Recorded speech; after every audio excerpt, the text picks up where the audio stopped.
Welcome back, baby dolls, to crypto's juiciest news. Bitcoin is at 71,000 American dollars. What are we having here? We're still seeing the emotional cycle play out.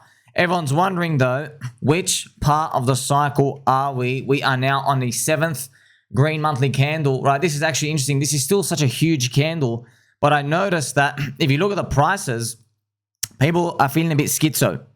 Because, I mean, this is I'm not joking, one of the tiniest drops in history, 7.35%. And everyone was like, wow, it's over. Friends, we've had 7 green months in a row. 7. Oh my gosh. Well, we're around the tops. Things distribute. We're still waiting, man, that slingshot. We're still waiting for that slingshot, you know. We also have Ethereum, right? The ETH ratio is still 0.054. And everyone's just waiting to see, you know, is it finally going to claw up? It did the Dencun upgrade, of course. So you're going around here, friends, just to let you know, there's the ETH BTC. It still hasn't been able to climb above 0.061. A lot of people are saying that's because the ETF is really, really, really powerful. A lot of people are saying that. Could be. Or it could just be that Ethereum's kind of in a third cycle curse. It could be that. It could be that Ethereum maybe blew its load a bit too early because, like, during the bear market, friends, is really important. During the bear market, ETH BTC ratio rushed up to the highs. It basically, like, blew its load early, and now it's come back out to bleed out. I'm just waiting to see, of course, what happens. We need basically these things to calm down. Now, here's the thing. If we get an Ethereum spot ETF at some point, like next year and a half, that's what Richard Hart's playing for in the PulseChain ecosystem. That's why he traded into 170,000 ETH. I wonder if the market will then price in Ethereum going, whoa, look at all the demand that's going to come in. That's basically what we want to see, whether it's successful or not. You know, people are going to be super excited for it. Okay, this is big. Dog with a hat has now hit the 4th largest meme coin to flip Doge and SHIB. Can you believe that's actually nuts? What is going on here? Now, here's the thing, friends. Still looking at Landwolf and all the other meme coins just because this is because Landwolf is like leverage on Pepe. Pepe hit 4 billion, kind of insane. Man, that's crazy, man. If you bought out 100 million market cap, you made 40x already in less than a year. That's crazy, man. Wow. Just on that. And like, what if it goes to 40 billion? Oh, man, that's another nuts. Okay, so a lot of things to go through. We have the speeds in the altcoin. That's the most important part. A lot of people wondering, okay, are the coins going to keep moving? And what's going to keep happening, friends? All we can do is, we keep going back to the altcoin dominance. Okay, altcoin dominance, look at this. It's still etching higher because coins outside of the top 10 are moving. You can see dog with a hat enters. This starts to get green. And I mean, there's a lot of things going. Even Elon's starting to talk about Doge as well. So him mentioning too, Elon Musk pumps Doge with a few more fake speculation words. That's literally all it is. Fake speculation. That's what's happening, friends. He's basically saying, we're going to use Dogecoin for payments. You already know this, friends. Payments are bearish.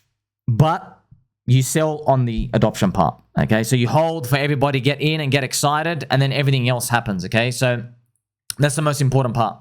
And then recently, we've also seen Ethereum Dencun live, friends. That's what's happening. Basically, they dropped the fees by like 90%, everything, all this tech stuff. Now, it's not mainnet Ethereum. Everybody wants mainnet Ethereum. I know, friends. Dear Eric Wall, he's more like intellectually smart in that, and I'm going to give him big head saying that. You deserve that, friends. So when it comes to like looking at this type of stuff, Eric's he looks into the tech. He basically said, I'm actually shocked. He goes, yeah, it's going to take about 3 years. And I'm like, what? It's going to take 3 years? So, oh man, that's going 3 years for mainnet.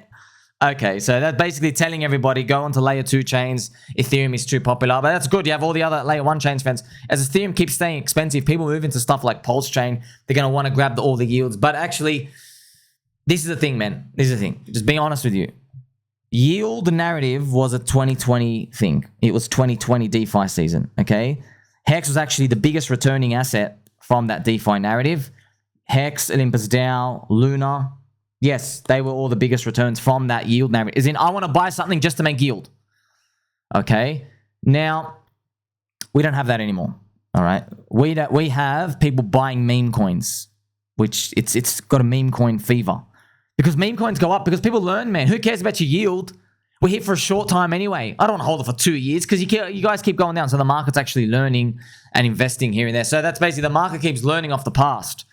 And that's basically what it's doing. That's why we're seeing there's so much potential in these meme coins. Everyone knows, man. Everybody knows, friends. That's why, like, even telling people, hey, do you want to stake your HEX, for example, for 10 to 15 years? You're noticing the product market fit of that. It's slowing down. People want yield now and today, and they're willing to take higher and higher risks. Maybe because inflation's out in the real world, everything's been going up and stuff. That's part of the disconnect out there. So just trying to help work out psychology of people, because that's why you want to get into stuff. They okay, we want AI and we want yield and we want stuff, but we don't want to wait we want it now. So we want price to go up. That's pretty much what people want. Also, we've got big news. Richard Hart's PulseChain wallet started buying pHEX only. Now, here's the thing. He spent like 130,000, and I think he's trying to make a bottom in the ratio here. You can see this. This is a 3-day chart. Like, you take a lot of power. So how much has he bought? I think he bought like 130,000 worth. He's keep buying it now. Now everyone's got the signal. Yeah, it's a bottom. It's a bottom. Okay, sweet. I hope it's the bottom. But look at this, man. This is the craziest part. A lot of people saying, oh, I'm a bottom signal. I'm bottom signal. Man, I hope I am. I hope I am, friends. I'm looking for bottom signals too. Just here's the thing, okay? This chart is a 3-day chart, okay? This chart is pHEX versus Pulse. This is where it went to basically itself. And now you're telling everyone, which I know you guys are saying, friends, that's why I always ask, are you out here to actually bridge people in and talk to the 30 million people out there in Ethereum and Solana City? Or are you here just to front run Richard Hart's trades? Because it kind of feels like, not kind of, it is, friends, it's obvious, 100% undeniable now. It's just, okay, what's Richard going to buy? That's why people tell you buy pHEX instead of EHEX, because, hey, Richard's going to buy it. That's basically, like, we already know this here and there, okay?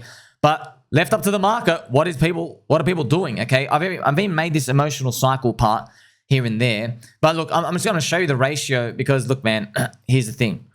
The ratio, friends, has done this little wick here, and I'm sure everyone's going to do is you're going to do this thing. You're going to go straight into here and go, whoa, that's a bottom here and there. So is it going to be a rage pump? It is what it is. I mean, like, it's funny. Friends, we went through this many times. I said, look, even I drew this, how many times I drew this for you? Even if he can do some sort of rage pump it up, and then what's the market basically going to do? You know what? We're actually going to go back to where we need to kind of go and get out. You've seen it happen so many times in the market, friends. So many times in the market. In fact, look, it just happened right now recently. See what this wick up was? That was him calling for basically pHEX unity. So everybody emergency end stated ETH and went to buy pHEX. It kind of tells you that's basically bang what it is. So it takes time to weed these things out, for people to find out where they want to be in the ratios here and there. And, you know, look, it doesn't really, you're looking at OG Faraday's tweets. He's like, well, is this the one-man show with all these ratio stuff going on? You don't know, man. You're on for a ride. You don't know. You have 140 content creators, 68 streamers, okay? You have people who think this guy's God, okay? They keep calling him, yes, you're a God. You can do no wrong. So, you know, the cult is strong. It's going to keep onboarding. You know, Ethereum's fees are going to go up. That's what you're basically playing for. That's the, like, cherry on top part. But actually, the real part is, like, basically, friends, you turn back the curtain, you know what it is. Basically, everyone knows there's a no expectations wallet that everybody has expectations about that has 170,000 Ethereum. Something is going to be done to deploy the funds. It's already been deploying. Now, if you want to know specific numbers, this is interesting, right? Just to let you know, PulseX, friends, he bought 14. He spent $14 million to pump PulseX, and then look, he spent $14 million. It went up like 85%, but then it retraced 35% of that move. So if you actually look at this, so it's another way to think about it. Damn, it retraced 78% of the move, and now he's had to start buying again. That's crazy. Okay, so there was actually no continuation. So he just bought PulseX. PulseX goes up, and then people exit, and what it is, I told you there's going to be break-even Soyboys at day one sack. It is what it is. So that's why people are wondering, hey, are you going to go spend $100 million buying pHEX now and force us up to show everyone? That's pretty much what it is. But, like, you already know from the ratios here and there. Keep fighting it all you want. You know exactly that's exactly what happens, friends. Like, this is, you always hear a common tale, friends. You know, there are so many people, they got blown out in the GFC. Right? I know all their stories. There was the London Whale. There's like heaps of people did big shorts, but also people who did ginormous blowouts. Long-term capital, friends, they keep fading the market, you know. These guys, remember once, these guys were the biggest account on the CME. I think long-term capital management, literally the biggest guys in the CME, they were doing like 80% of the volume. They had like all the money in the world, literally all the money in the world. They had like 200 PhDs and they were fighting the market in the US Treasuries pretty much. They were fighting it. And guess what? They got pinged and they had to get liquidated. Almost sent the economy almost into recession. They had to do like an emergency rate cut. I still remember that story from the 90s. Long-term capital management. So this is the type of stuff, friends. There's all these famous stories in history. That's why people with money, they sink it in. It works, and they let it go, and then it comes back down, and they're like, oh, okay, maybe you don't want to move that way. But I guess you just wait and see when it comes to this, because with all the liquidity bonding, that's what everyone's waiting for, waiting to see what happens. Are the ratios going to move around here and there? But there's a lot of heavy baggage, a lot of stakes coming out too. So as a friendly reminder, I bought more Pulse and PulseX earlier this week. So it's very, very obvious, friends, what's basically been going on. Also, because pHEX capitulated down, it went down. I've also made a lot of juicy tweets here for you. What I've done is actually, I've shown you, look, this is the emotional cycle to the Wall Street cheat sheet. And what I did was, you can see where people are right now on this. So at the tops, friends, this is what you were hearing. Euphoria, I am a genius. Richard will keep pumping pHEX because it's the best store of value in the ecosystem. And then the ratio basically just had something for everyone else. You had this denial part where there's just something I'm noticing. People saying that pHEX is still a cycle one coin. These types of words, okay? Now, look, I can tell you what I think, but who really cares? It's what the market thinks, okay? So the market said, no, I don't think so. Then there's a panic part. Oh, no, everybody's selling because of Richard Hart's tweets, and they're dumping pHEX for ink, which is actually what started happening, just to let you know. So incentive token, all these other friends, naturally, what happens is people are gravitating to the higher yield stuff. But you're not surprised. The meme, cycle one coin, and higher yield and lower markup, people just gravitate towards that. So even though you might buff something up temporarily, we just have to wait and see, does the whole market as a collective believe it, or are they using him as exit liquidity? That's why I just showed you the example with PulseX. Oh, I told you before. I said, like, guys, ask all your friends. There's break-even Soyboys at day one sack. So Richard injects 14 million into that from the sacrifice funds, and then bang, bang, bang, bang, everyone just starts.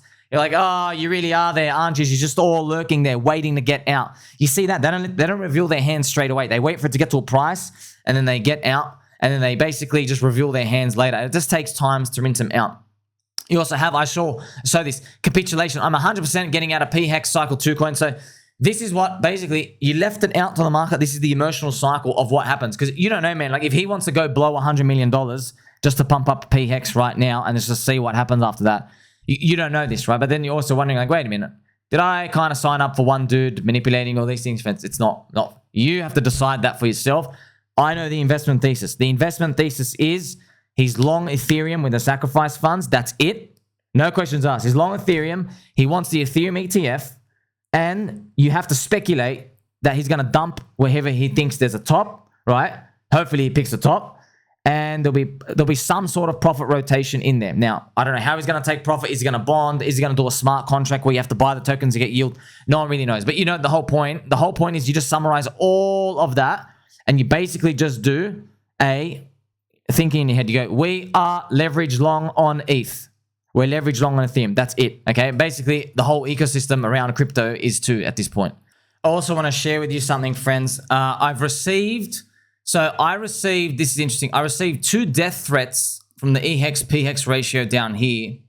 And now there's a weird stalker dude who is doxing and trying to stalk me, trying to like find out stuff from my past. There's no past, friends. I told you I traded for 10 years. I trade traditional markets, Aussie bonds, US bonds, spreads, equities, blah, blah, blah. It's all the same stuff, okay? Pretty much 10 years, 10 plus years. All right, so there's nothing out there to uncover. I'm just wondering, is this some sort of signal from the universe coming in? Now, you got to remember, though, there's a balance here because pHEX has thicker, so this is looking at the ratio here, right? pHEX has thicker liquidity, but you have Richard buying it. But then this thing is down in the dump. So now you basically got to take a bet. Who's going to be right? Is it cheap despite a big whale buying? Is he going to keep finding the market? That's what you don't know. You never know about that. It's basically you versus one guy, some sort of 3D chess. That's why I just say, well, you know what? I've got leverage on pHEX recovering also. So that's sweet. That's good. You win no matter what. So interesting. I'm actually seeing comments right now. People think that I own like no pHEX and stuff. So then just let you know, I am more than equipped with leverage on pHEX. And the more pHEX recovers from this, the better we do. That's basically what we set up to do that. I mean, I told you thousands of times. Okay, you can do this, friends. If you can't afford, let's say you have a percentage. Let's say you have a big percentage. You go, oh wait a minute, like I don't want to put 40% into this core. Okay, if you can find leverage on it, you could put 10%. See what I mean? 10%. Because if you can get like a 4x on whatever that core does, you bink it. I just gave you an example, right? So if you had a $100,000 portfolio, maybe instead of putting 40 grand in something, okay, if that does a 3x, right, you're gonna have 120. But if you put like 10 grand in that, you're looking for leverage on that. You might make 120 anyway. So it's the same thing over and over again. But it's just, I know what it is, friends. You're saying, watch this. You have pHEX now up on the 24-hour part, up 13%, everything else down. So you're basically just trying to see, I guess, maybe Richard's probably seen the tweets of the ratios and stuff happening, and it is what it is. But at this point now, you just basically have to guess how far does this go, and what are you going to do if it gets back to a certain point, okay? Because at the end of the day, look, here's the thing, okay? Before Richard's tweets, everyone was saying, just buy more. Okay, fair enough. Okay, just buy more. Buy more and you can't lose. Okay. After Richard's tweets, it's, okay, no. If you lose on one of them, we're going to gaslight you and we're going to tell you that it was your idea, not our idea. And I'm saying that's, people are not stupid. That's very, very bad for adoption if you're going to talk like that. So, okay. But now you got to think, all right, now I actually got to play something differently, okay? Don't forget, friends, it's all leverage on Ethereum, but there's still mechanics going on out there that are really going to like impact your return going forward. And you can see it in here, right, friends? So everyone's watching this chart, but here's the thing, right? If you just flip it right here, okay? You flip it right here. So basically, this is the Pulse versus Hex. So the market naturally did this.